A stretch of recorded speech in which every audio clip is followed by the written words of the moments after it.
যে কোনো সময় আওয়ামী লীগের কার্যক্রম সচল করা হতে পারে, এমন কথা আওয়ামী লীগের কর্মীরা মাঝে মাঝে বললেও এবার বললেন খোদ প্রধান উপদেষ্টা অধ্যাপক ডক্টর মোহাম্মদ ইউনূস।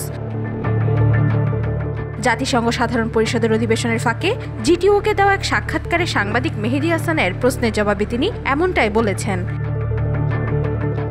প্রধান উপদেষ্টা অধ্যাপক ডক্টর মোহাম্মদ ইউনূস বলেছেন, আমরা আওয়ামী লীগকে নিষিদ্ধ করিনি, এমনকি তাদের রেস্ট্রিকশনও স্থগিত করা হয়নি, শুধুমাত্র তাদের কার্যক্রম স্থগিত করা হয়েছে।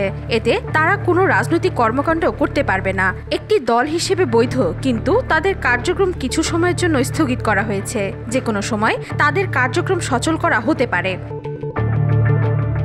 আওয়ামী লীগ নির্বাচনে অংশ নিতে পারবে কিনা এমন প্রশ্নের জবাবে ডক্টর মোহাম্মদ ইউনূস বলেন, আওয়ামী লীগের নির্বাচনে অংশ নেওয়ার বিষয়ে নির্বাচন কমিশন ব্যাখ্যা দিতে পারবে। তারা বলতে পারবেন নির্বাচনে কোন দল অংশ নিতে পারবেন, কারণ তারা নির্বাচন অনুষ্ঠান করেছেন, সুতরাং তারাই ভালো বলতে পারবেন। প্রধান উপদেষ্টা বলেন, আওয়ামী লীগের লাখ লাখ সমর্থক আছে এটা আমি মানি না, তবে তাদের সমর্থক আছে। তাদের সমর্থকরা সাধারণ ভোটারদের মতোই ভোট প্রদান করতে পারবেন, তবে সেখানে শুধু আওয়ামী লীগের প্রতীক থাকবে না। ডক্টর ইউনূস আরও বলেন, আওয়ামী লীগ নিজেদের রাজনৈতিক দল বললেও তারা রাজনৈতিক দলের মতো নিজেদের তুলে ধরতে পারেনি।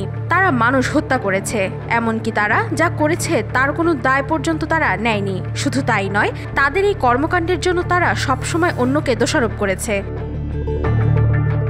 সোমবার প্রকাশিত এক সাক্ষাৎকারে আরও আলোচনায় উঠে আসে জাতীয় নির্বাচন বিলম্বের যৌক্তিকতা, রোহিঙ্গা সংকট ইত্যাদি বিষয়গুলো। ওয়াহিদা পারভীন ঈশিতা, আজকাল।